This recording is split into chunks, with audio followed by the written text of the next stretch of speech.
Be a role model parent. Got you. Kids do not learn what they're taught. They learn from what they've caught from you. Yeah. You know, and man, I learned that long ago. Yeah. And so I make sure I'm a role model parent.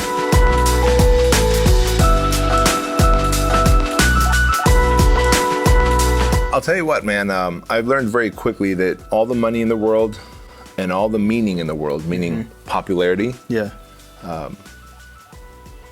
are nothing if you can't share that money with your family, give them freedom, lifestyle, experiences with them. Yeah.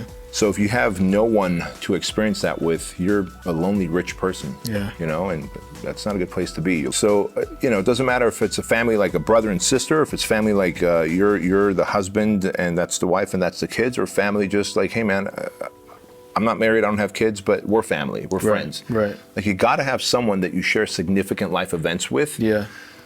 Otherwise, the money and the meaning are meaningless. Sure. That's why family is so important to me. And the other reason is, like, I really believe part of my purpose is to take those two beautiful kids, Andrew and Chloe, that I created with my wife, and help them, set them up to have even greater impact on this planet than I ever did. Yeah. Right? Yeah. Like, how I'm helping Shriners Children's Hospital, Toys for Tots, and Compassion International, like they're gonna 10x that. Right. And I'm gonna be watching from wherever I am, hopefully in heaven, going like, holy smokes. Yeah. Look at that. Look at that. Yeah. You know, be a role model parent. Got you. Kids do not learn what they're taught. They learn from what they've caught from you. Yeah. You know, and man, I learned that long ago. Yeah. And so I make sure I'm a role model parent. Yeah. I don't just say, don't do this and then do it myself. Right. I'm a role model. I practice what I preach, and my kids now practice that. To Good. see my son as a 5-6-year-old start opening mom's door, Yeah. helping her with. That's insane. Bro, right? Such a beautiful thing. Started taking Chloe out on dates when she was probably 6 years old, and she had, you know, when they were young, they would go on the dates with us. We're Sure. not gonna leave them at home, and Sure. she would see me and Di holding hands in the truck. Yeah, And so so the first date that I took her on, she just reaches over and grabs my hand, man. way. Which gave me the opportunity. And I said, Yeah. hey, Chloe, when you're older and you have a friend who's a boy and Yeah. he takes you on a date like we're going now, Right. holding hands is okay, but if he wants anything more, you just say no and you call dad and I'll pick you up. You know, I think the most important lesson that, you know, Andrew, who's 14 years old now, learns is that I want him to be artistic with music. And we decided, hey, you pick the music that you want. He picked up the guitar and he loves it.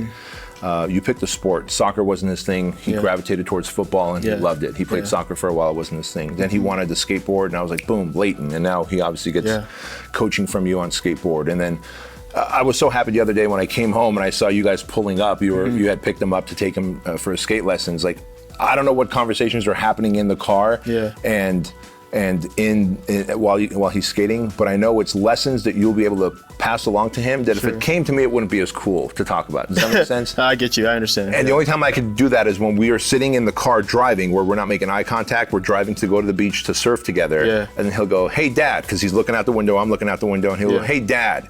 I go, yeah, bud. And he'll ask me some profound question about a girl, right? You know, this is what I feel about a girl. What's going on? What am I feeling? Say, oh shit! All right, here we go.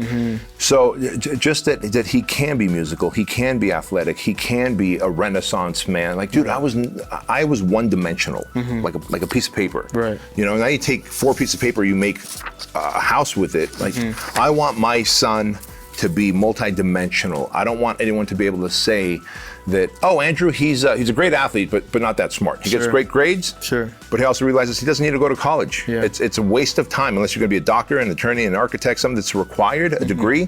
You don't, an entrepreneur, you wanna be an artist, you wanna be an athlete, you don't have to go to college. And we've talked about that kind of stuff. So I've given him so much self-awareness and choice. You've seen, he wears a black sock and a white sock. Yeah, I asked him about that too. That's Did you? interesting. Yeah, that's him. That is him. That's it. I love that. I love that. Yeah. Bro, I tried that once when I was a kid. I got the 5 brothers immediately, and I went right back to wearing all white socks like my dad wanted me to.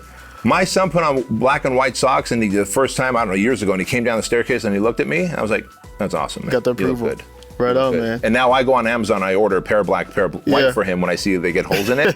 I'm like, hey, buddy, here you go. And he's like, Dad That's supports. his thing, man. Yeah, exactly. The approval, man. And I think that's so important, man. Yeah. Like, he's just showing individualism. Yeah. With Chloe, I literally treat her just like Andrew. Right on. You want to be an athlete? Let's go find a sport that you like. Right on. Now, if you don't like one, just like I told Andrew, you can't quit it until the season's over, because then you learn to quit. For sure. Andrew didn't like soccer, and he was a goalie, high pressure, but he played goalie the whole season and then quit. He liked football and he stuck with it. Yeah. He liked the guitar, he stuck with it. But if he didn't like it, then when the lessons run out, then you can quit. Gotcha. Right? Same with skating. I don't know how many sessions we bought from you or for how long, but it's like, what if he doesn't like skating? He has to go through it until it's time to end, not just quit. Yeah, for sure. But same with Chloe. Athletics, brains, baby girl, you're independent. She goes to the gym with us because we have my own gym, so they both are beasts in the gym. Like we did the Murph over Labor Day weekend, which is a 1 mile run, 100 pull-ups, 100 push-ups, 100 pull-ups, 200 push-ups, 300 squats, another 1 mile run. Andrew he's 14, he did all of it with me. Yeah. Chloe and Diana did all of it, except instead of pull-ups, they did lat pull-downs. Gotcha. Right?